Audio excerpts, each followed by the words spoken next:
5억 원이 넘는 비용이 필요합니다. 미국 병원 원무과에서 들은 이 말에 저는 숨이 멎는 것 같았습니다.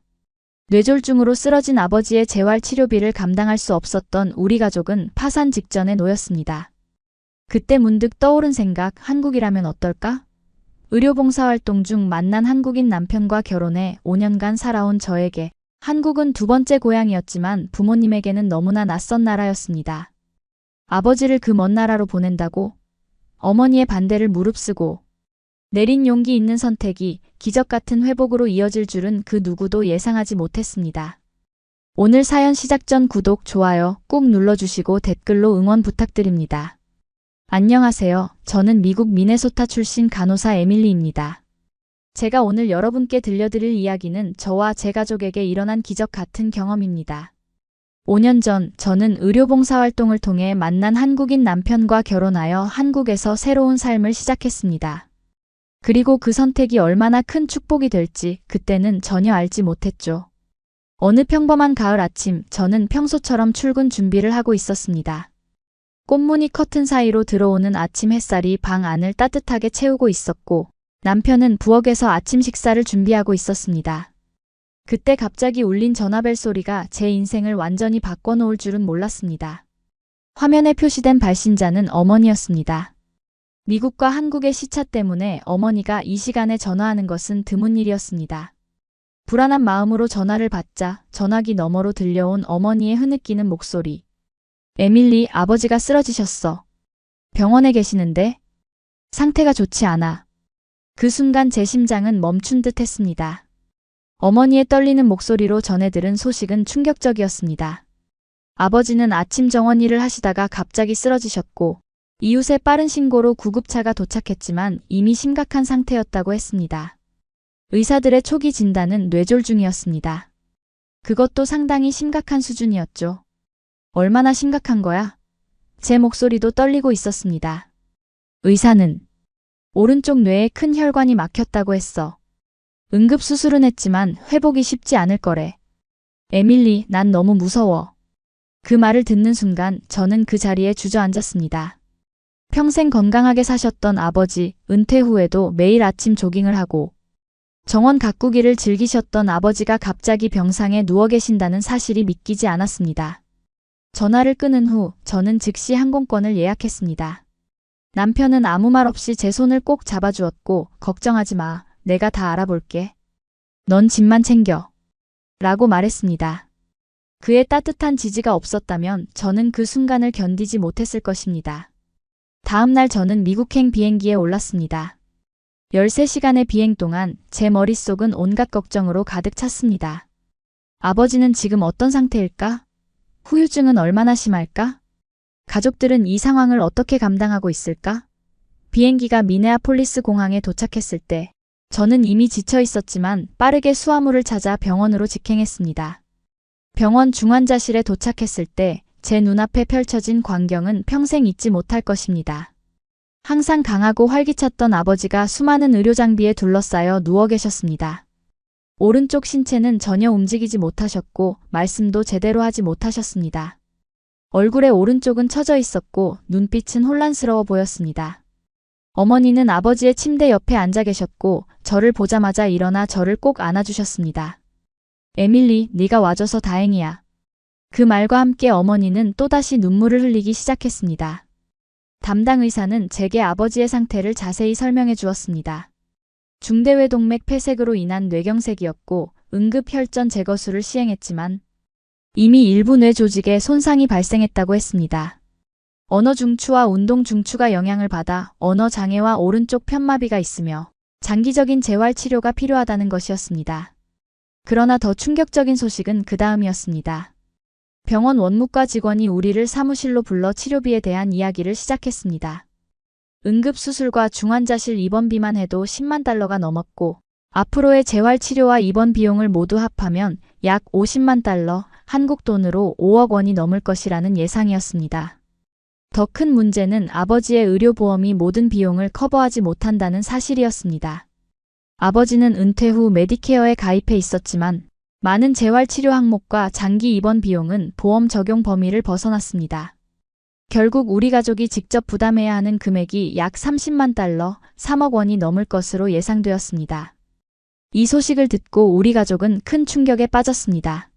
어머니는 은퇴 후 안정적인 노후를 위해 모아둔 저축이 있었지만 그것마저도 이 엄청난 비용을 감당하기에는 턱없이 부족했습니다. 동생 사라는 대학원에 다니고 있어 경제적 여유가 전혀 없었고 저 역시 한국에서의 생활이 아직 안정되지 않은 상태였습니다. 그날 저녁 우리는 가족 회의를 열었습니다.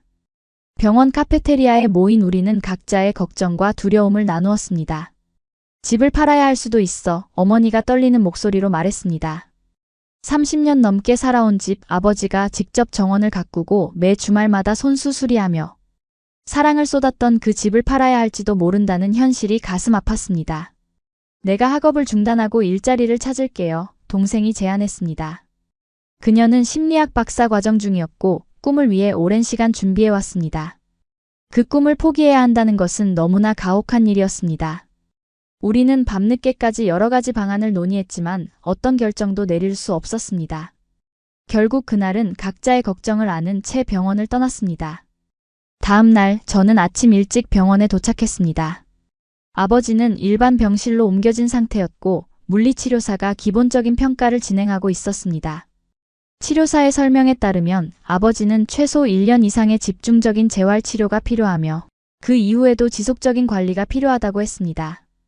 보통 이런 경우 초기 3-6개월은 입원 재활치료가 필요하고 그 후에는 외래치료로 전환하는 것이 일반적입니다. 하지만 보험 문제로 입원 기간이 제한될 수 있어요. 치료사의 말은 또 다른 걱정거리를 안겨주었습니다. 최상의 치료를 받지 못한다면 아버지의 회복 가능성은 더 낮아질 테니까요. 점심시간 저는 병원 복도를 혼자 걸으며 생각에 잠겼습니다. 그때 문득 한 가지 생각이 떠올랐습니다. 한국은 어떨까? 간호사로서 저는 여러 국가의 의료 시스템에 대한 지식이 있었고 한국에 살면서 그곳의 의료 체계에 대해서도 어느 정도 이해하고 있었습니다. 한국의 국민건강보험은 미국의 시스템과는 매우 달랐고 특히 재활치료에 있어서는 비용 효율성이 높다는 것을 알고 있었습니다. 또한 한국은 최첨단 의료기술과 함께 한방의학을 결합한 통합치료 접근법으로도 유명했습니다. 저는 즉시 남편에게 전화를 걸었습니다. 여보, 우리가 아버지를 한국으로 모셔올 수 있을까? 저의 갑작스러운 질문에도 남편은 망설임 없이 물론이지. 내가 알아볼게. 라고 대답했습니다. 그날부터 우리는 한국에서의 치료 가능성을 조사하기 시작했습니다. 남편은 서울의 유명한 재활병원 몇 곳에 연락했고 저는 아버지의 의료 기록과 현재 상태에 관한 자료를 준비했습니다. 특히 국제 환자를 받아본 경험이 있는 병원들을 중점적으로 알아보았습니다. 며칠 후 우리는 놀라운 사실을 알게 되었습니다. 한국에서의 총 치료 비용이 미국의 10분의 1도 채 되지 않는다는 것이었습니다. 게다가 재활 프로그램은 더 집중적이고 한방치료와 서양의학을 결합한 협진 시스템까지 갖추고 있었습니다. 심지어 국제 환자를 위한 통역 서비스와 의료 코디네이터까지 제공한다는 정보도 얻었습니다. 희망을 안고 가족들에게 이 아이디어를 제안했지만 반응은 예상대로 냉담했습니다. 특히 어머니는 격렬하게 반대하셨습니다. 한국? 그 먼 나라에 당신 아버지를 보낸다고? 우리가 언어도 모르고 문화도 다른데? 어떻게 거기서 치료를 받을 수 있겠니? 게다가 아버지 상태가 이런데 그 먼 거리를 어떻게 이동한다는 거야? 어머니의 걱정은 충분히 이해할 수 있었습니다. 동생 사라도 의구심을 표현했습니다. 미국 의료가 세계 최고 아니야? 한국에서 제대로 된 치료를 받을 수 있을지 의심스러워. 그리고 문화 충격도 있을 거야. 아빠가 그걸 감당할 수 있을까? 저는 그들의 우려가 당연하다고 생각했습니다. 한국은 그들에게 멀고 낯선 나라였으니까요. 하지만 저는 포기하지 않았습니다. 밤새도록 자료를 수집했고 한국 병원들의 국제 인증 현황, 외국인 환자 치료 사례, 통역 지원 시스템, 그리고 무엇보다 비용 견적을 상세히 준비했습니다. 제가 준비한 자료에는 한국의 주요 의료기관들이 JCI 국제의료기관 평가위원회 인증을 받았다는 사실, 뇌졸중 환자들의 회복률이 미국과 비교하여 어떤지, 그리고 한국 병원에서 치료받은 외국인 환자들의 실제 사례도 포함되어 있었습니다. 특히 한국의 한방협진 시스템이 뇌졸중 환자의 재활에 효과적이라는 연구 결과도 찾아서 포함시켰죠. 다음 날 가족들 앞에서 제가 준비한 프레젠테이션을 시작했습니다. 처음에는 의심스러운 눈빛으로 보던 가족들이 점점 관심을 보이기 시작했습니다. 특히 어머니의 표정이 달라지는 것을 느꼈습니다. 정말로 이게 가능할까? 항공 이송은? 그리고 우리가 그곳에서 어떻게 지낼 수 있을까? 어머니의 목소리에는 여전히 불안이 있었지만 작은 희망의 불씨도 보였습니다. 저는 준비했던 모든 답변을 하나하나 해드렸습니다. 한국에는 국제 환자를 위한 의료 코디네이터가 있고 통역 서비스도 지원된다고요. 저와 남편의 집은 작지만 아버지와 어머니를 모실 수 있는 공간이 있다고도 설명했습니다. 무엇보다 중요한 것은 재활치료의 질과 비용이었습니다. 미국에서라면 1년이 넘게 걸릴 회복이 한국에서는 더 짧은 시간에 가능할 수도 있어요. 그리고 무엇보다 우리 가족이 재정적으로 파산하지 않을 수 있어요. 집을 팔거나 사라의 학업을 중단할 필요가 없을 거예요. 제 설명을 들으며 어머니의 눈에 눈물이 맺혔습니다. 잠시 침묵이 흐른 후 어머니는 깊은 숨을 내쉬었습니다. 그래, 에밀리. 네가 그렇게 확신한다면 우리 모두 한국으로 가자. 어머니의 결정에 동생도 동의했고 그렇게 우리의 한국행이 결정되었습니다. 그러나 결정을 내리는 것은 시작에 불과했습니다. 중환자인 아버지를 국제선 비행기로 이송하는 것은 생각보다 복잡한 과정이었습니다.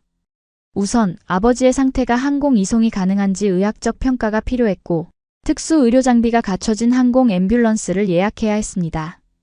또한 아버지의 의료 기록을 모두 영어에서 한국어로 번역하고 한국 병원과의 모든 사전 준비를 마쳐야 했습니다. 이 모든 과정은 약 2주가 걸렸고 그 기간 동안 아버지는 기본적인 안정화 치료만 받으셨습니다. 매일 늘어나는 병원비는 우리 가족을 더욱 압박했고 하루빨리 한국으로 이송해야 한다는 생각이 강해졌습니다. 드디어 출발 당일이 되었습니다. 아버지는 특수 의료 장비가 갖춰진 항공 앰뷸런스에 실렸고 전문 의료진이 비행 내내 아버지를 모니터링하기로 했습니다. 비용은 상당했지만 미국에서 몇 주만 더 치료받는 것보다는 훨씬 경제적이었습니다. 저와 어머니는 같은 비행기에 탑승했고 긴장된 표정으로 창밖을 바라보았습니다. 정말 옳은 결정을 한 것일까? 이 긴 여정을 아버지가 견딜 수 있을까? 그런 불안한 생각들이 머릿속을 가득 채웠습니다. 13시간의 비행 끝에 우리는 인천국제공항에 도착했습니다. 공항에는 이미 의료팀이 대기하고 있었고 신속하게 아버지를 앰뷸런스로 이송했습니다. 남편은 공항에서 우리를 맞이했고 어머니는 처음 보는 한국의 풍경에 놀란 눈치였습니다. 와, 이렇게 발전된 모습일 줄은 몰랐어. 건물들이 모두 새 것처럼 보이는구나. 어머니의 첫인상은 의외로 긍정적이었습니다. 서울의 한 대학병원 국제진료센터에 도착했을 때 저는 처음으로 안도의 한숨을 쉴 수 있었습니다. 깨끗하고 현대적인 시설, 영어로 의사소통이 가능한 의료진, 그리고 무엇보다 따뜻한 환영의 분위기가 우리를 반겼습니다. 국제진료 코디네이터인 박소연 씨는 우리를 병원 전체 시설을 안내했고 아버지가 받게 될 치료 과정에 대해 상세히 설명해 주었습니다. 그녀의 유창한 영어와 전문적인 태도는 어머니의 불안을 크게 줄여주었습니다. 이곳에서는 일주일에 적어도 5일, 하루 3-4시간씩 집중적인 재활치료가 진행됩니다. 물리치료, 작업치료, 언어치료가 기본이고 희망하신다면 한방협진 치료도 받으실 수 있습니다. 담당 의사는 아버지의 상태를 자세히 검토한 후 재활 계획을 설명해 주었습니다. 서양의학적 치료뿐만 아니라 한방협진 재활 프로그램도 포함된 종합적인 접근법이었습니다. 어머니는 여전히 의구심이 있어 보였습니다. 특히 한의학에 대해서는 더욱 그랬죠. 침술이라고? 그게 정말 효과가 있을까? 과학적인 근거가 있는 건가요? 어머니의 질문은 당연했습니다. 한의사 김지원 선생님은 친절하게 모든 치료법에 대해 설명해 주셨습니다. 뇌졸중 후 침술 치료의 효과에 대한 최근 연구 결과와 임상 사례도 보여주셨죠. 특히 인상적이었던 것은 서양 의학과 한의학의 협업이 얼마나 체계적으로 이루어지는지를 설명해 주신 점이었습니다. 여기서는 매주 협진 회의를 통해 환자 한 명 한 명의 치료 계획을 논의합니다. 서양의학 전문의와 한의사가 함께 최적의 치료법을 결정하죠.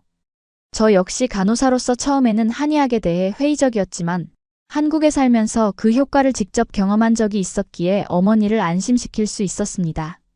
어머니, 제가 지난해 허리 디스크로 고생할 때 침 치료를 받았는데 정말 놀랍게 효과가 있었어요. 처음엔 저도 믿기 어려웠지만 직접 경험해보니 달랐어요.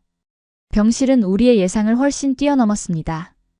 2인실이었지만 각 침대는 커튼으로 분리되어 있어 사생활 보호가 잘 되었고 침대 옆에는 보호자용 간이 침대도 마련되어 있었습니다.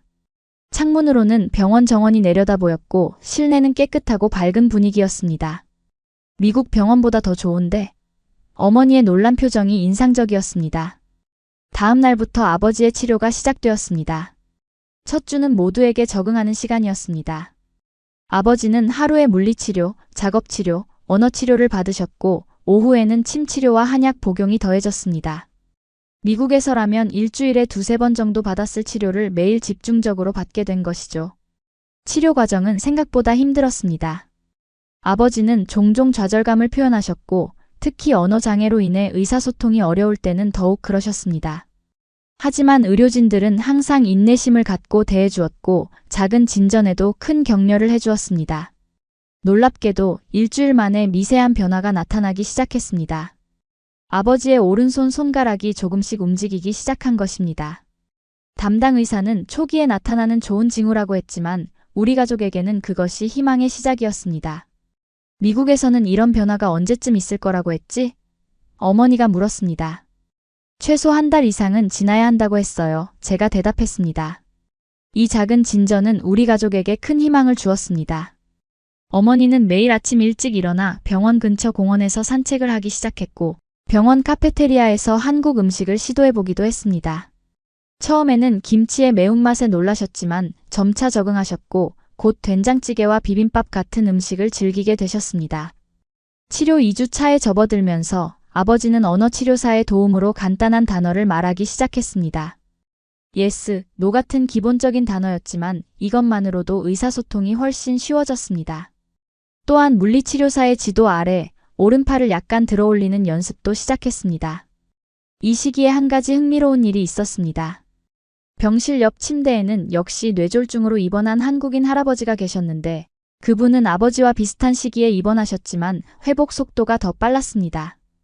그 모습을 지켜보며 아버지도 경쟁심이 생기신 듯했고 더욱 열심히 재활에 임하기 시작했습니다. 언어는 통하지 않았지만 두 분은 종종 고개를 끄덕이며 서로를 격려하는 모습을 보여주셨습니다. 한 달이 지나자 더 눈에 띄는 변화가 생겼습니다. 아버지는 간단한 문장을 말하기 시작하셨고 오른팔을 어깨 높이까지 들어올릴 수 있게 되었습니다. 오른쪽 다리에도 약간의 움직임이 생겼고 물리치료사의 도움을 받아 침대에서 일어나 앉는 연습도 시작했습니다. 미국 병원에서는 몇 달은 더 걸릴 것이라고 했던 진전이 한 달 만에 일어난 것이죠. 어머니는 점점 한국 의료 시스템에 감탄하기 시작했습니다. 이곳 간호사들은 정말 친절하고 세심해. 미국에서는 상상도 못했을 정도로 자주 병실에 들러 아버지를 살펴보고 우리의 질문에 항상 답해줘. 그리고 환자를 대하는 태도가 정말 존중받는 느낌이 들어. 저 역시 미국에서 간호사로 일하던 경험과 비교하며 한국 의료 시스템의 효율성과 환자 중심의 접근 방식에 새롭게 감동하고 있었습니다. 미국에서는 의료진의 바쁜 일정으로 인해 환자와 충분한 시간을 보내기 어려운 경우가 많았지만 여기서는 의사와 간호사들이 환자 한 명 한 명에게 충분한 시간을 할애하는 것 같았습니다. 한 달 반이 지났을 무렵 아버지는 병원 복도를 워커보행 보조기를 사용하여 걷는 연습을 시작했습니다. 걸음은 불안정했지만 의지만큼은 누구보다 강했습니다. 매일 아침 일찍 일어나 추가 연습을 요청하실 정도였죠. 이 시기에 어머니도 놀라운 적응력을 보여주셨습니다. 처음에는 한국어를 전혀 모르셨지만 이제는 안녕하세요, 감사합니다, 맛있어요 같은 기본적인 인사말을 배우셨고 병원 식당에서도 혼자서 음식을 주문할 수 있게 되었습니다. 심지어 한국 드라마도 보기 시작하셨는데 영어 자막이 있는 것들을 찾아보시면서 시간을 보내셨습니다. 에밀리, 이 배우 누구니? 정말 잘생겼다. 어머니가 태양의 후예를 보시며 물으셨을 때 저는 웃음을 참을 수 없었습니다. 어머니가 이렇게 빨리 한국 문화에 적응하실 줄은 몰랐기 때문입니다. 그러나 모든 것이 순탄했던 것은 아닙니다. 치료 2개월 차에 아버지는 갑자기 고열과 폐렴 증상을 보이셨습니다. 뇌졸중 환자들에게 흔한 합병증이었지만 그 순간 저희 가족은 다시 한번 공포에 휩싸였습니다. 미국에 있었더라면 어땠을까? 하는 생각도 들었죠. 하지만 한국 의료진의 신속한 대응은 놀라웠습니다. 즉시 항생제 치료가 시작되었고 24시간 집중 모니터링이 이루어졌습니다. 의료진은 교대로 아버지의 상태를 확인했고 간호사들은 수시로 체온을 체크하며 상태 변화를 주시했습니다. 더욱 놀라운 것은 비용이었습니다. 미국이었다면 이런 집중 치료로 수백만 원의 추가 비용이 발생했을 테지만 한국에서는 국민건강보험과 외국인 환자 지원 프로그램 덕분에 우리가 부담해야 할 비용이 상대적으로 적었습니다. 이것은 우리 가족에게 큰 안도감을 주었습니다. 3일 만에 아버지의 상태는 안정되었고 재활치료는 계속되었습니다. 이 사건은 오히려 우리 가족이 한국 의료에 대한 신뢰를 더 깊게 하는 계기가 되었습니다. 어머니는 더 이상 한국 의료에 대한 의구심을 표현하지 않았고 오히려 미국의 친구들에게 이곳에서의 경험을 자랑스럽게 이야기하기 시작했습니다. 믿기 힘들겠지만 이곳 병원은 정말 놀라워. 의사들은 항상 시간을 내서 모든 것을 설명해주고 간호사들은 마치 가족처럼 환자를 돌봐. 게다가 비용은 미국의 일부에 불과해. 어머니는 미국에 있는 친구들과 화상 통화를 하며 이렇게 말씀하셨습니다. 치료 3개월 차에 접어들면서 아버지는 눈에 띄는 진전을 보였습니다. 워커를 사용해 병원 정원을 한 바퀴 돌 수 있게 되었고 간단한 대화가 가능해졌습니다. 발음은 여전히 부정확했지만 의사 표현이 훨씬 쉬워졌습니다. 또한 오른손으로 숟가락을 들고 식사하는 연습도 시작했습니다. 이 시기에 우리 가족은 한국 문화에 더 깊이 빠져들기 시작했습니다. 주말에는 병원 근처의 지역 시장을 탐험했고 어머니는 한국의 신선한 식재료에 매료되었습니다. 이렇게 신선한 채소와 과일을 본 적이 없어. 미국의 대형마트와는 완전히 달라. 아버지도 한국 음식에 적응하기 시작했습니다. 처음에는 한국 병원 식단이 입맛에 맞지 않아 어려워하셨지만 점차 된장찌개와 갈비탕 같은 음식을 즐기게 되셨습니다. 이 음식들은 뭔가 몸에 좋은 느낌이 들어. 특히 이 뜨거운 수프는 정말 기운이 나는 것 같아. 아버지는 미국에서는 접하지 못했던 한국의 보양식에 특히 관심을 보이셨습니다. 병원 생활에서 가장 인상적이었던 것 중 하나는 한국 환자들과 그 가족들의 따뜻한 태도였습니다. 언어 장벽에도 불구하고 그들은 항상 미소로 우리를 맞이했고 종종 과일이나 간식을 나눠주기도 했습니다. 특히 옆 병실의 할머니께서 직접 끓인 미역국을 가져다 주셨을 때 저희 가족은 깊은 감동을 받았습니다. 우리 마을에서는 아픈 사람이 있으면 이웃들이 이렇게 음식을 나눠 먹는 전통이 있어요. 라고 통역해 주셨을 때 어머니의 눈에는 눈물이 고였습니다. 미국에서는 이웃끼리 이렇게 가깝게 지내는 경우가 드물어요. 정말 감동적이네요. 아버지의 재활치료는 날이 갈수록 더 다양해졌습니다. 물리치료와 작업치료, 언어치료뿐만 아니라 음악치료와 미술치료도 시작되었습니다. 연구에 따르면 이러한 창의적 접근법이 뇌의 회복을 촉진한다고 합니다. 처음에는 어색해하셨지만 아버지는 곧 이런 활동에 적극적으로 참여하기 시작했습니다. 음악치료 시간에 아버지가 기타를 잡고 서툴게 코드를 연주하는 모습을 보았을 때 저는 눈물을 참을 수 없었습니다. 젊었을 때 취미로 기타를 치셨던 아버지에게 이 활동은 단순한 치료를 넘어 과거의 자신과 다시 연결되는 의미 있는 경험이었기 때문입니다. 4개월 차에 접어들며 아버지는 재활치료사의 도움을 받아 처음으로 몇 발자국을 걸을 수 있게 되었습니다. 불안정했지만 보조 없이 걸은 첫 걸음이었습니다. 그날 저녁 우리 가족은 병원 근처 한 식당에서 작은 축하 파티를 열었습니다. 어머니는 눈물을 글썽이며 말씀하셨습니다. 미국에 있었다면 아마 아직도 휠체어에 앉아 있었을 거야. 게다가 우리 집은 이미 팔렸을지도 몰라. 에밀리, 네가 한국으로 오자고 제안한 건 정말 현명한 결정이었어. 현실적으로 미국에서의 비용은 이미 우리 가족의 재정을 파탄낼 수준이었습니다. 한국에서 4개월 동안 받은 모든 치료와 입원 비용을 합해도 미국에서 한 달 치료비보다 적었습니다. 특히 한방치료와 같은 보완적 접근법은 미국에서는 대부분 보험 적용이 되지 않아 전액 본인 부담이었을 텐데 한국에서는 이러한 통합적 치료가 표준 프로토콜의 일부로 포함되어 있었습니다. 이 시기에 아버지의 담당 의사는 우리와 상담을 통해 앞으로의 계획을 논의했습니다. 현재 속도로 회복이 진행된다면 6개월 이내에 기본적인 일상생활이 가능해질 것으로 예상됩니다. 하지만 완전한 회복까지는 1년 정도가 더 필요할 수 있어요. 이는 미국 의사의 예상보다 훨씬 빠른 시간표였습니다. 미국에서는 최소 1년 이상의 입원 재활 후에야 기본적인 일상생활이 가능할 것이라고 예측했었죠. 그 차이의 원인에 대해 물었을 때 담당 의사는 몇 가지 요인을 설명했습니다. 첫째, 치료의 집중도가 다릅니다. 여기서는 매일 여러 시간 동안 다양한 재활 치료를 제공하고 있죠. 둘째, 한방 협진 시스템이 재활 효과를 높이는 데 기여한다고 봅니다. 침술과 한약은 뇌혈류 개선과 염증 감소에 도움이 되거든요. 셋째, 무엇보다 가족의 지지와 적극적인 참여가 중요합니다. 여러분 가족처럼 환자를 적극적으로 지원하고 치료에 참여하는 것이 회복에 큰 영향을 미칩니다. 이 말은 우리 가족에게 큰 위안이 되었습니다. 특히 어머니는 매일 아침 아버지의 간단한 운동을 돕고 식사 시간에는 재활 훈련을 병행하는 등 적극적으로 참여하고 있었습니다. 의사의 말씀은 그런 노력이 헛되지 않았다는 확신을 주었습니다. 5개월 차에 접어들며 아버지는 보조기구를 사용해 혼자서 화장실에 갈 수 있게 되었습니다. 이것은 환자와 가족 모두에게 큰 의미가 있는 진전이었습니다. 독립성의 회복은 신체적 건강뿐만 아니라 정신적 건강에도 중요한 영향을 미치니까요. 아버지의 표정이 밝아지고 자신감도 점차 회복되는 것을 볼 수 있었습니다.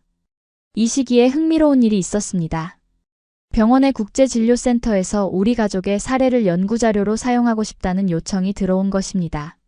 아버지의 빠른 회복세와 한방협진 시스템의 효과를 분석하는 연구였습니다. 우리 가족은 기꺼이 동의했고 이후 미국에서 온 의사 대표단이 아버지의 치료 과정을 참관하기도 했습니다. 미국 신경과 전문의 토마스 존슨 박사는 솔직히 놀라움을 표현했습니다. 이런 통합적 접근법은 미국에서는 보기 힘든데 효과가 정말 놀랍네요. 특히 침술과 현대의학의 결합이 흥미롭습니다. 우리도 이런 접근법을 도입할 필요가 있겠어요. 그의 말에 어머니는 자랑스럽게 웃었습니다. 처음엔 저도 의심했어요. 하지만 직접 결과를 보니 말이 필요 없더라고요. 아버지의 사례가 관심을 받으면서 우리 가족은 종종 다른 외국인 환자, 가족들에게 조언을 해주는 역할도 하게 되었습니다. 어머니는 특히 새로 온 환자 가족들에게 한국 병원 시스템 적응하는 팁을 알려주곤 했습니다. 처음엔 낯설지만 곧 이곳의 체계적인 시스템에 감동받게 될 거예요. 6개월이 지났을 때 우리는 큰 결정을 내렸습니다. 아버지의 상태가 충분히 안정되었기 때문에 병원에서 퇴원하여 저희 집에서 외래 재활 치료를 계속하기로 한 것입니다. 주치의도 이 결정에 동의했고 주 3회 외래 재활과 주 2회 한방 치료를 권장했습니다. 퇴원 당일 병원 직원들이 모두 나와 배웅해 주셨고 작은 축하 카드까지 준비해 주셨습니다. 병원에서 지낸 6개월 동안 그들은 단순한 의료진을 넘어 마치 가족과 같은 존재가 되어 있었습니다. 특히 담당 간호사 김미영 씨는 눈물을 글썽이며 우리를 안아주었습니다. 정말 보고 싶을 거예요. 하지만 이제 새로운 시작을 하시니 정말 기뻐요. 집에서의 생활은 또 다른 도전이었습니다. 우리 아파트는 원래 저와 남편 둘이 살기에 적당한 크기였지만 이제 부모님도 함께 살게 되었습니다. 남편은 기꺼이 서재를 부모님의 방으로 내어주었고 거실 소파에서 잠을 자겠다고 했습니다. 그의 이해와 지원은 이 모든 과정에서 가장 큰 힘이 되었습니다. 아파트를 환자 친화적으로 재구성하는 것도 필요했습니다. 좁은 복도에는 손잡이를 설치하고 욕실에는 미끄럼 방지 매트를 깔았습니다. 남편은 직접 아버지의 운동을 돕기 위한 간이 재활 공간까지 거실 한켠에 마련했습니다. 모든 가족의 일상이 아버지의 회복을 중심으로 재편되었지만 누구도 불평하지 않았습니다. 매일의 일정을 아버지의 치료 일정에 맞춰야 했고 저는 직장 일정도 조정해야 했습니다. 다행히 제가 일하는 국제 클리닉에서는 유연한 근무 시간을 허락해 주었고 때로는 재택근무도 가능했습니다. 이런 지원 시스템이 없었다면 우리 가족이 이 모든 상황을 감당하기는 훨씬 어려웠을 것입니다. 놀랍게도 집에서의 생활이 아버지의 회복에 더 긍정적인 영향을 미쳤습니다. 익숙한 가족 환경 속에서 정서적 안정감을 찾으셨고 이는 재활 의지를 더욱 강하게 만들었습니다. 매일 조금씩 아버지는 더 많은 것을 할 수 있게 되었습니다. 병원에서는 늘 환자 같은 느낌이었는데 여기서는 다시 가장으로서의 내 역할을 찾는 것 같아. 아버지는 어느 날 저녁 식탁에서 이렇게 말씀하셨습니다. 그 말에 우리는 모두 깊은 감동을 느꼈습니다. 아버지는 집에서 간단한 일상활동에 참여하기 시작했습니다. 신문 읽기, TV 시청하기, 때로는 남편과 체스 게임을 하는 등의 활동이 재활 과정의 일부가 되었습니다. 특히 한국 뉴스를 보며 새로운 단어를 배우려는 노력은 언어 재활에 큰 도움이 되었습니다. 7개월 차, 우리는 가족여행으로 서울 근교의 작은 사찰을 방문했습니다. 아버지는 지팡이의 의지에 천천히 계단을 오르내릴 수 있게 되었고, 절 안의 평화로운 분위기를 즐기셨습니다. 이는 단순한 여행을 넘어 아버지가 다시 정상적인 삶으로 돌아가고 있다는 상징적인 순간이었습니다. 이 시기에 어머니도 놀라운 변화를 겪으셨습니다. 한국 문화에 점점 더 깊이 적응하시면서 이제는 동네 아주머니들과 함께 아침 운동을 다니고 간단한 한국어로 대화도 나누게 되셨습니다.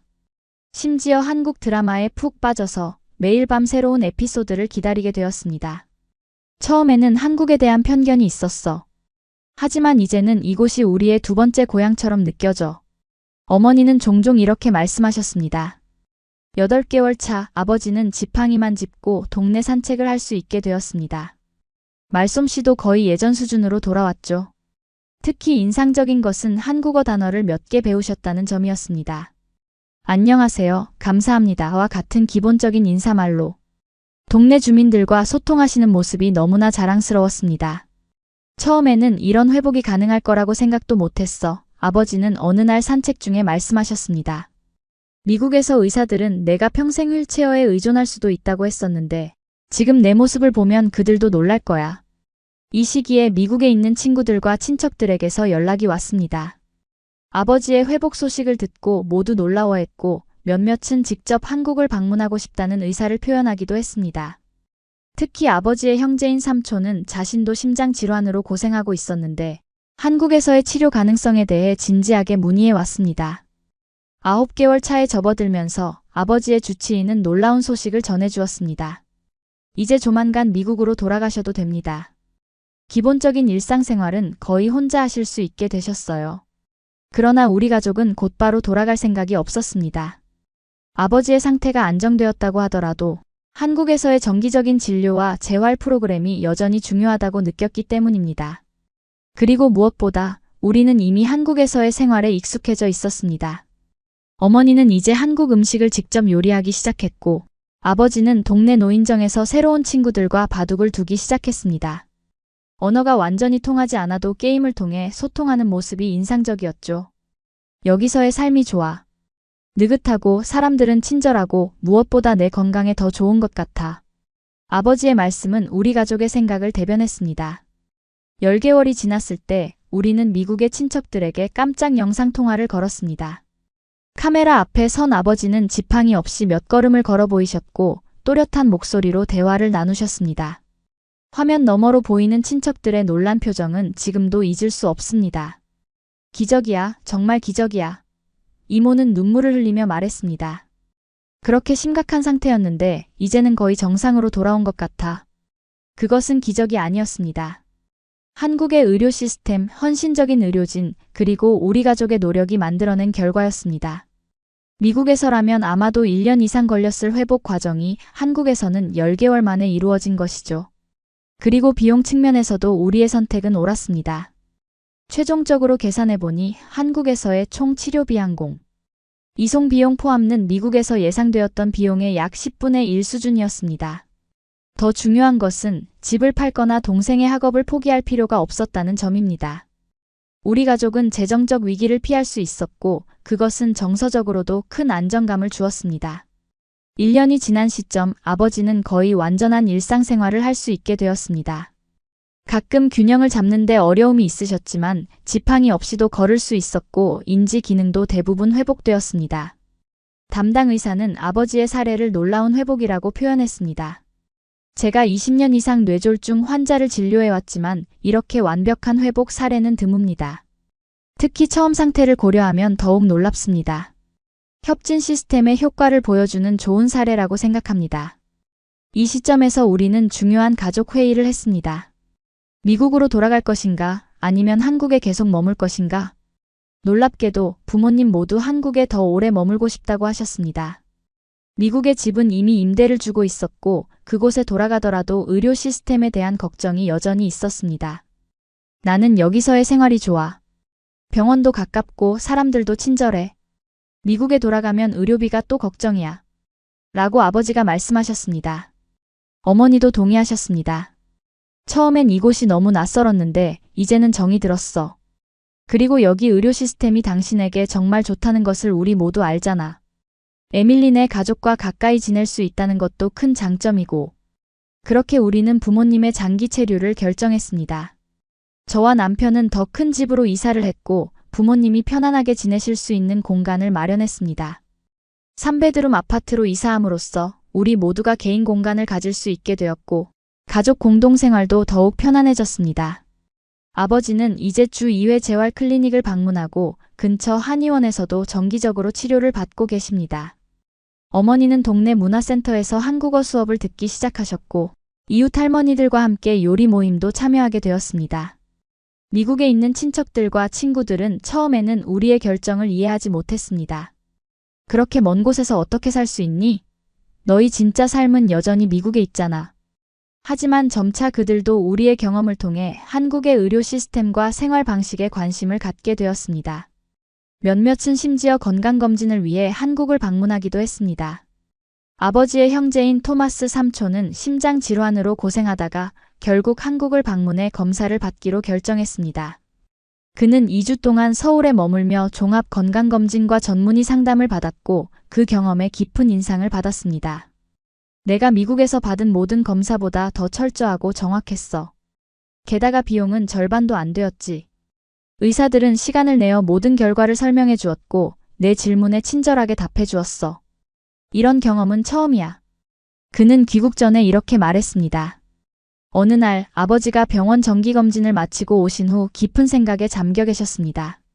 저는 무슨 일이 있는지 물었고 아버지는 잠시 침묵하시다가 말씀하셨습니다.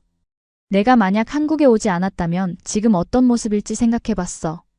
아마 여전히 휠체어에 의존하고 있었을 거야. 그리고 우리 가족은 경제적으로 무너졌을지도 모르지.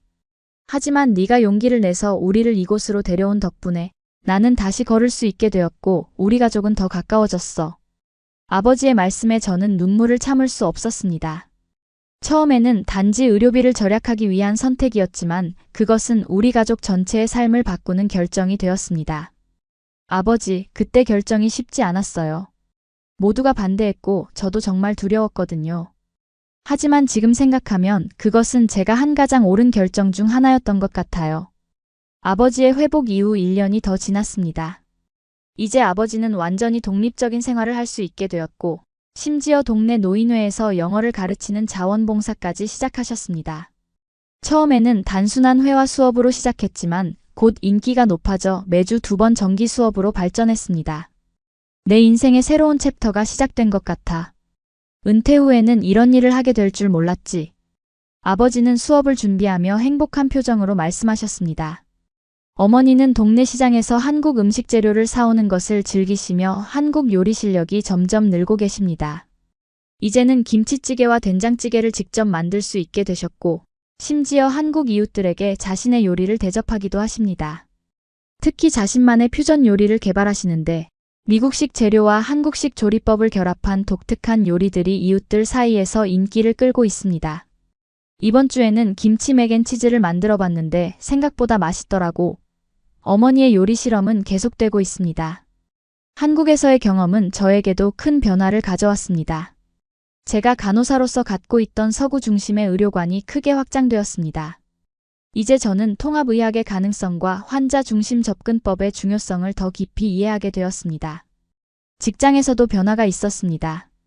저는 국제 클리닉에서 더 책임 있는 위치로 승진하였고 특히 외국인 환자들을 위한 프로그램 개발에 참여하게 되었습니다. 에밀리 씨는 두 문화의 이해도가 높아서 우리 국제 환자 프로그램에 큰 도움이 되고 있어요. 병원 관리자의 말에 저는 큰 보람을 느꼈습니다.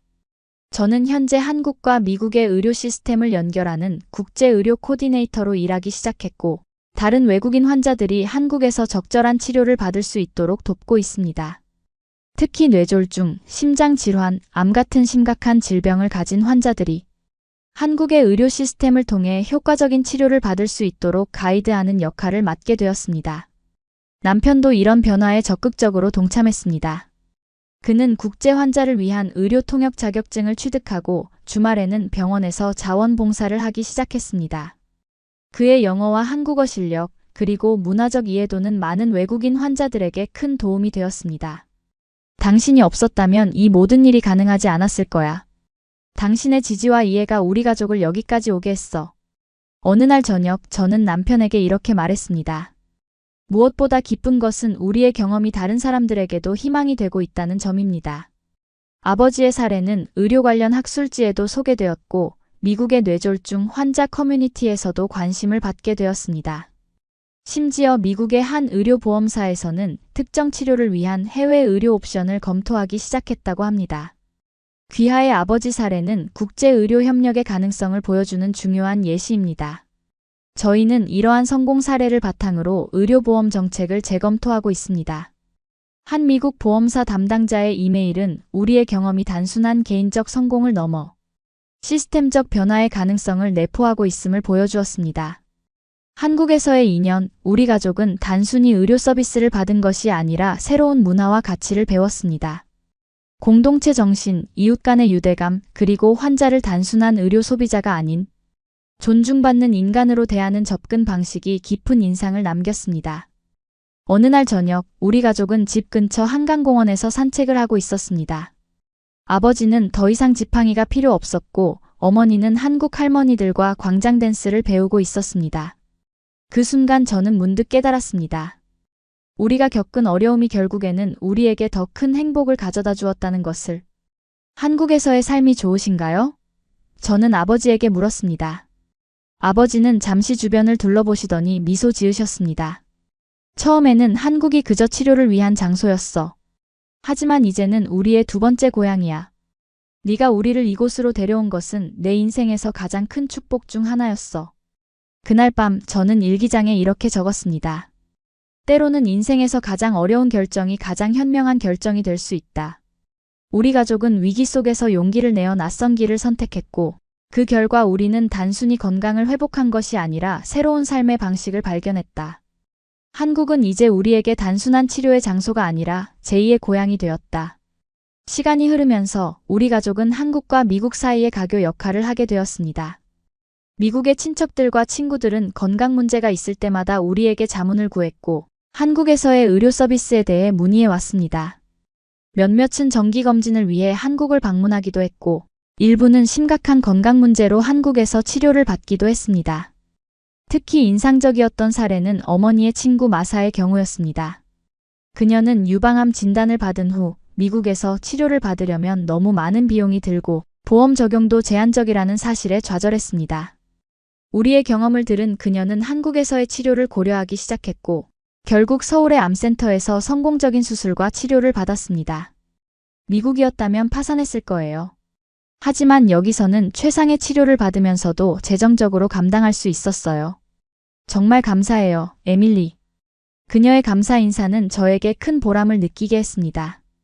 이러한 경험들이 쌓이면서 저는 보다 체계적인 방식으로 국제의료 협력을 돕고 싶다는 생각을 하게 되었습니다. 마침내 저는 한국의 한 의료재단과 협력하여 글로벌 헬스 브릿지라는 프로그램을 시작했습니다. 이 프로그램은 외국인 환자들이 한국의 의료 시스템을 효과적으로 이용할 수 있도록 종합적인 지원을 제공하는 것을 목표로 했습니다. 프로그램에는 의료 통역 서비스, 병원 연계, 숙박 지원, 문화적 오리엔테이션 등이 포함되었습니다. 특히 중요한 것은 환자와 가족들이 한국에서의 생활에 적응할 수 있도록 돕는 문화 프로그램이었습니다. 저희 어머니는 이 프로그램의 문화 멘토로 참여하게 되었고 새로 온 환자 가족들에게 한국 생활의 팁을 알려주는 역할을 맡았습니다. 저도 처음에는 모든 것이 낯설고 두려웠어요. 하지만 조금만 시간이 지나면 이곳의 아름다움과 따뜻함에 놀라게 될 거예요. 어머니의 진심 어린 조언은 많은 가족들에게 위안이 되었습니다. 아버지는 프로그램의 환자 멘토로 활동하시면서 특히 뇌졸중 환자들에게 희망과 용기를 주는 역할을 하셨습니다.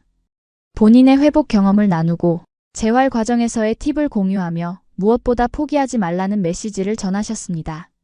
내가 할 수 있었다면 당신도 할 수 있습니다. 매일 조금씩 노력하세요. 그리고 이 나라의 의료 시스템을 믿으세요.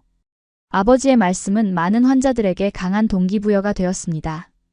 글로벌 헬스 브릿지는 점차 성장하여 미국뿐만 아니라 유럽, 중동, 남미 등 다양한 국가에서 오는 환자들을 지원하게 되었습니다.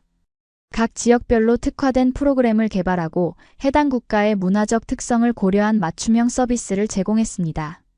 에밀리 씨의 프로그램은 단순한 의료 서비스를 넘어 진정한 문화적 교류의 장을 만들고 있습니다. 이는 국제의료협력의 새로운 모델이라고 할 수 있겠네요. 한국의료재단의 이사장님은 프로그램의 1주년 기념식에서 이렇게 평가해 주셨습니다. 이 모든 성과 뒤에는 우리 가족의 개인적인 여정이 있었습니다. 아버지의 뇌졸중이라는 위기가 없었다면 우리는 이런 경험을 하지 못했을 것이고 한국의 의료 시스템의 우수성을 깨닫지 못했을 것입니다.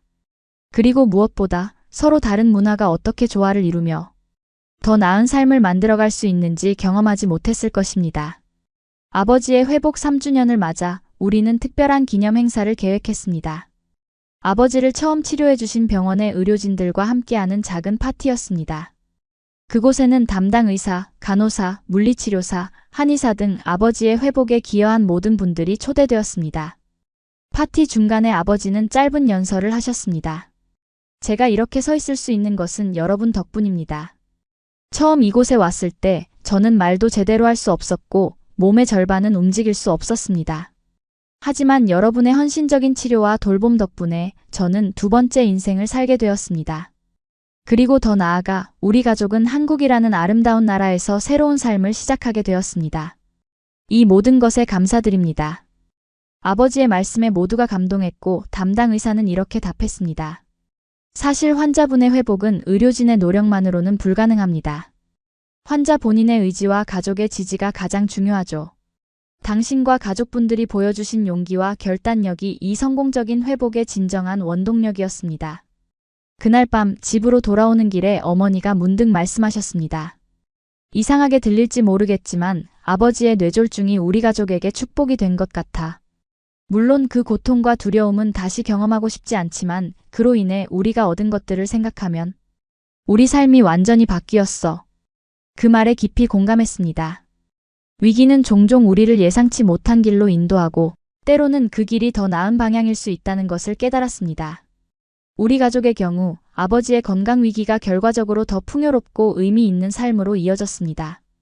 다음 날 저는 아버지와 함께 한강변을 산책하고 있었습니다. 따스한 봄 햇살이 강물에 반사되어 반짝이고 벚꽃이 살랑거리는 바람에 흩날렸습니다. 아버지는 잠시 걸음을 멈추고 깊은 숨을 들이쉬셨습니다. 가끔은 인생이 우리를 예상치 못한 길로 인도하지. 하지만 그 길이 때로는 가장 아름다운 여정이 된단다. 그 말씀이 저에게는 깊은 울림으로 다가왔습니다. 우리는 위기에서 시작된 여정을 통해 새로운 살, 새로운 문화, 새로운 가능성을 발견했습니다. 한국은 이제 단순한 치료 장소가 아니라 우리 가족의 제2의 고향이 되었습니다. 아버지, 그때 결정이 얼마나 어려웠는지 아세요? 모두가 반대했고 저도 정말 두려웠어요. 하지만 지금 생각하면 그것이 제 인생에서 가장 중요한 결정 중 하나였던 것 같아요. 아버지는 미소 지으며 제 손을 꼭 잡아주셨습니다. 네가 그 용기를 내지 않았다면 우리는 이 모든 것을 경험하지 못했을 거야. 때로는 가장 어려운 결정이 가장 현명한 결정이 되는 법이지. 우리의 경험은 점차 더 많은 사람들에게 알려지기 시작했습니다. 미국의 여러 의료 매체에서 인터뷰 요청이 왔고 저는 기꺼이 우리의 이야기를 나누었습니다. 아버지의 사례는 국제의료 관광의 성공 사례로 소개되었고 한국의 의료 시스템에 대한 관심이 높아졌습니다. 특히 인상적이었던 것은 아버지의 미국 친구들 중 3분이 비슷한 건강 문제로 한국에서 치료를 받기로 결정했다는 점입니다. 그들은 아버지의 회복을 직접 목격했고 비용 대비 효과에 대해 들었기 때문에 같은 선택을 할 용기를 얻었습니다. 우리 가족의 이야기는 단순한 의료비 절약을 넘어선 문화적 교류와 상호 이해의 이야기로 발전했습니다. 그것은 위기 속에서도 새로운 가능성을 발견할 수 있다는 희망의 메시지이기도 합니다. 지금 아버지는 서울의 한 대학에서 영어 회화를 가르치는 자원봉사를 하고 계십니다. 뇌졸중 후 언어 능력을 회복하는 과정에서 아버지는 언어의 중요성을 더욱 깊이 이해하게 되셨고 이제는 그 경험을 다른 사람들과 나누고 계십니다. 제가 뇌졸중 후에 말을 다시 배우는 과정은 정말 힘들었습니다. 하지만 그 경험 덕분에 언어를 가르치는 일에 더 많은 공감과 이해를 갖게 되었죠. 모든 단어, 모든 문장이 얼마나 소중한지 깨달았습니다. 아버지는 학생들에게 이렇게 말씀하신다고 합니다. 어머니는 한국 요리 클래스에 등록하셨고 김치와 된장찌개 만드는 법을 완벽하게 마스터하셨습니다. 최근에는 동네 주민들과 함께 김장을 하면서 진정한 한국 문화를 경험하셨다고 자랑하셨죠. 심지어 어머니는 작은 요리 블로그도 시작하셨는데 미국 할머니의 한국 요리 도전기라는 제목으로 한국 음식을 미국식으로 재해석하는 레시피를 공유하고 있습니다. 처음에는 고추장이 너무 매워서 사용하기 두려웠는데 이제는 거의 모든 요리에 넣게 되었어요. 어머니의 블로그는 미국에 있는 친구들 사이에서 인기를 끌고 있습니다. 우리 가족의 변화는 단지 아버지의 신체적 회복에만 국한되지 않았습니다. 우리 모두는 문화적으로, 정서적으로 성장했습니다. 미국에서의 삶과 가치관만이 유일한 방식이 아니라는 것을 깨달았고, 새로운 문화를 받아들이면서 우리의 시야는 더욱 넓어졌습니다. 특히 제게 큰 깨달음을 준 것은 한국의 공동체 정신이었습니다. 개인주의가 강한 미국과 달리 한국에서는 이웃과 공동체가 함께 어려움을 극복해 나가는 모습을 보았습니다. 병원에서 만난 다른 환자 가족들과의 교류, 동네 주민들의 따뜻한 환영, 그리고 서로를 돕는 문화는 깊은 감동을 주었습니다. 한국의 의료 시스템은 단순히 기술적으로 뛰어난 것만이 아니라 환자를 인간으로 대하는 철학이 깊이 뿌리내리고 있었습니다. 의사와 간호사들은 항상 시간을 내어 자세한 설명을 해주었고 환자의 말에 귀 기울였습니다. 이런 접근 방식이 아버지의 회복에 큰 역할을 했다고 생각합니다. 3년이 지난 지금 아버지의 건강은 완전히 회복되었습니다. 정기적인 검진 외에는 특별한 치료가 필요 없을 정도로요. 의사들도 아버지의 회복이 교과서적인 성공 사례라고 평가합니다. 뇌 스캔 결과를 보면 초기에 심각한 손상이 있었던 부위가 놀랍게도 상당 부분 회복되었고 뇌의 다른 부위가 손상된 기능을 대신 수행하도록 재구성되었다고 합니다.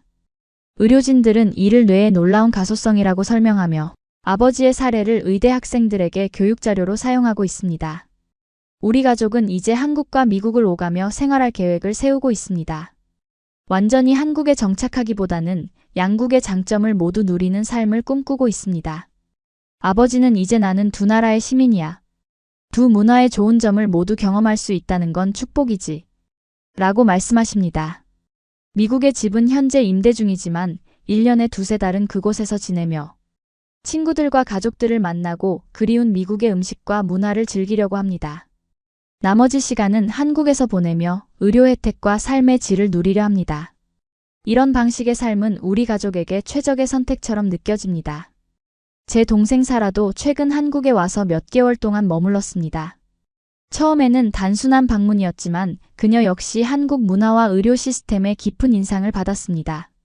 언니, 이제 나도 한국의 매력을 이해하겠어. 여기서 건강검진을 받았는데 미국에서의 경험과는 완전히 달랐어.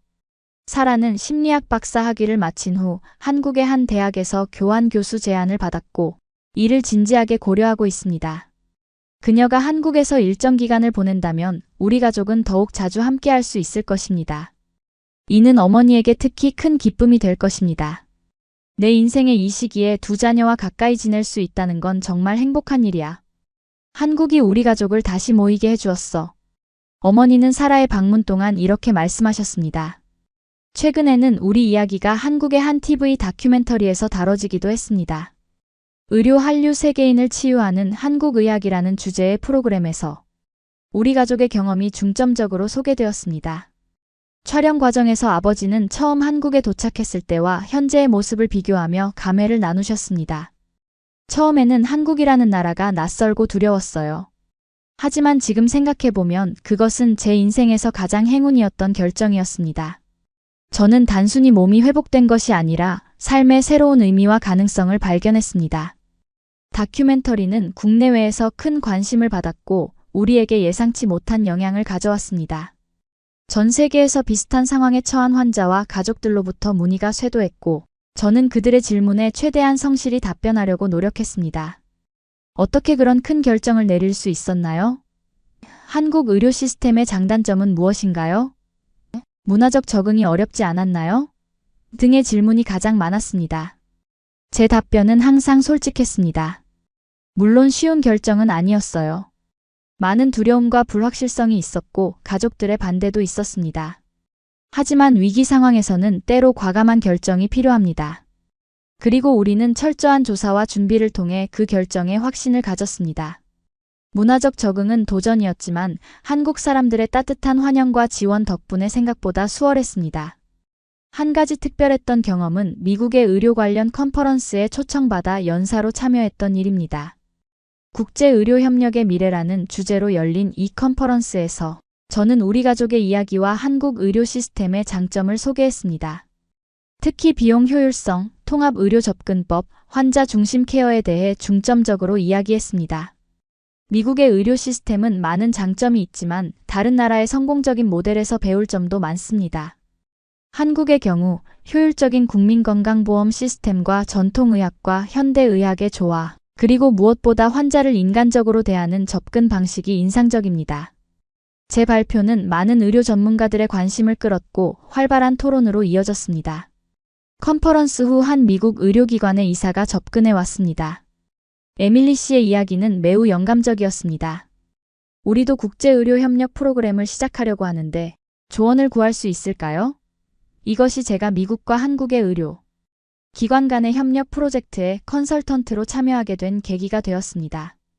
이 프로젝트는 미국 환자들이 특정 치료를 위해 한국을 방문할 수 있도록 지원하는 프로그램을 개발하는 것이었습니다. 특히 뇌졸중, 심장질환, 암치료 등 고비용 장기 치료가 필요한 경우를 중점적으로 다뤘습니다. 프로그램에는 의료 서비스뿐만 아니라 교통, 숙박, 통역, 문화 적응 지원까지 포함되었습니다. 우리는 단순히 비용을 절약하는 것이 아니라 환자들에게 최상의 치료 옵션을 제공하는 것을 목표로 합니다. 때로는 그것이 국경을 넘는 것을 의미할 수도 있습니다. 프로젝트 책임자의 이 말은 제가 추구하는 비전과 정확히 일치했습니다. 이 모든 경험들을 통해 저는 인생의 위기가 얼마나 놀라운 기회로 변모할 수 있는지 깨닫게 되었습니다. 아버지의 뇌졸중이라는 비극적 사건이 우리 가족에게 새로운 삶의 문을 열어주었고, 더 나아가 다른 많은 사람들에게도 희망을 전하는 계기가 되었습니다. 어느 날 저녁, 우리 가족은 함께 저녁 식사를 하고 있었습니다. 어머니가 직접 만든 김치찌개와 미국식 샐러드가 테이블에 올라와 있었고 창밖으로는 서울의 야경이 펼쳐져 있었습니다. 이 순간의 평화로움과 행복감을 느끼며 저는 문득 3년 전에 그 힘든 결정을 떠올렸습니다. 여러분, 우리가 한국에 온 지 벌써 3년이 넘었네요. 그때 이런 모습을 상상이나 했을까요? 제가 말했습니다. 아버지는 미소를 지으며 대답하셨습니다. 인생은 참 예측할 수 없는 것 같아. 가장 어두운 순간이 때로는 가장 밝은 빛으로 이어지기도 하니까. 어머니도 동의하셨습니다. 처음에는 이곳이 너무 낯설고 두려웠는데 이제는 떠나기 싫을 정도로 편안해졌어. 한국은 우리에게 단순한 치료 장소가 아니라 진정한 삶의 터전이 되었지. 남편은 와인잔을 들어 건배를 제안했습니다. 가족과 건강, 그리고 새로운 시작에 우리 모두는 잔을 부딪히며 웃었고 그 순간의 행복감은 말로 표현할 수 없었습니다. 식사 후 저는 발코니에 나가 서울의 밤 풍경을 바라보았습니다. 반짝이는 도시 불빛과 멀리 보이는 남산타워, 그리고 한강의 잔잔한 흐름. 이 모든 것이 이제는 제게 익숙하고 소중한 풍경이 되었습니다. 문득 제 어깨에 손이 닿았습니다. 아버지였습니다. 그는 제 옆에 서서 함께 풍경을 감상했습니다. 한동안 우리는 말없이 그렇게 서 있었습니다. 에밀리, 고마워. 아버지가 마침내 입을 열었습니다. 네가 없었다면 이 모든 것이 가능하지 않았을 거야. 내 용기와 결단력이 우리 가족에게 새로운 삶을 선물해 주었어. 저는 아버지를 꼭 안았습니다. 아버지, 제가 고맙습니다. 아버지가 그렇게 강한 의지로 재활에 임하지 않으셨다면 이런 결과는 없었을 거예요. 우리 모두가 함께 이 여정을 걸어왔어요. 그 순간 저는 인생의 가장 큰 교훈 중 하나를 다시 한번 깨달았습니다. 위기 속에서도 희망을 잃지 않고 용기 있는 결정을 내릴 때 예상치 못한 축복이 찾아올 수 있다는 것을. 그리고 다른 문화와 시스템에 대한 열린 마음이 얼마나 풍요로운 경험으로 이어질 수 있는지를. 다음 날 아침 아버지는 평소보다 일찍 일어나 계셨습니다. 그는 거실에서 노트북을 펼치고 무언가를 열심히 타이핑하고 계셨습니다. 아버지, 무슨 일이세요? 이렇게 일찍 일어나시고. 제가 물었습니다. 내 경험을 책으로 쓰기로 했어. 아버지가 대답하셨습니다. 뇌졸중 후의 회복 과정과 한국에서의 경험, 그리고 이 여정에서 얻은 교훈들을 이 이야기가 비슷한 상황에 처한 다른 사람들에게 도움이 되었으면 해. 아버지의 결정은 저를 감동시켰습니다. 위기를 통해 성장하고 그 경험을 다른 사람들과 나누려는 그의 의지는 정말 놀라웠습니다. 아버지는 항상 어려움은 우리를 더 강하게 만든다고 말씀하셨지만 이제는 그가 직접 그 말을 실천하고 있었습니다. 몇 개월 후 아버지의 책 두 번째 인생 뇌졸중에서 새로운 시작까지가 출판되었습니다. 처음에는 작은 출판사에서 소규모로 발행되었지만 입소문을 타고 점차 관심을 받기 시작했습니다. 특히 뇌졸중 환자와 그 가족들에게 큰 반향을 일으켰고 곧 더 큰 출판사에서 재출간되어 미국과 한국 양국에서 베스트셀러가 되었습니다. 책의 성공은 아버지에게 또 다른 의미 있는 역할을 가져다 주었습니다. 그는 뇌졸중 관련 콘퍼런스와 환자 지원 그룹에 초청받아 강연을 하기 시작했고 자신의 경험을 통해 많은 사람들에게 희망과 용기를 전하는 일에 헌신했습니다. 제 이야기가 단 한 사람에게라도 희망을 줄 수 있다면 그것으로 제 고통은 의미가 있었다고 생각합니다. 아버지는 강연에서 자주 이 말을 하십니다. 어느 날 아버지의 강연을 들은 한 젊은 뇌졸중 환자가 찾아왔습니다. 그는 30대 초반으로 갑작스러운 뇌졸중으로 왼쪽 신체가 마비된 상태였습니다. 그는 우울증과 절망감에 시달리고 있었고 아버지의 이야기가 그에게 작은 희망의 불씨를 제공했다고 했습니다. 제가 다시 걸을 수 있을까요? 정상적인 삶으로 돌아갈 수 있을까요? 그는 떨리는 목소리로 물었습니다.